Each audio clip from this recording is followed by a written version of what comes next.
আসসালামু আলাইকুম ভাই, আপনারা কেমন আছেন? আলহামদুলিল্লাহ, আমিও ভালো আছি।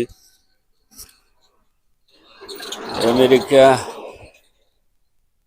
এখন যুদ্ধবিরতি যাই হোক করলো, তার কারণ জানে, চোদনের নাম বাবাজি।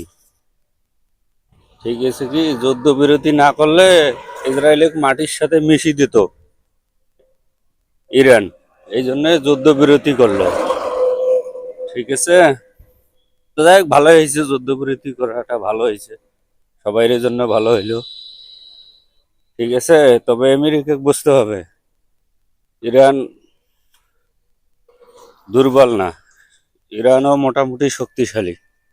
ঠিক আছে, আমেরিকা, আপনি এটা বুঝবেন যে আমেরিকা কিন্তু ইরান কিন্তু অনেক শক্তিশালী।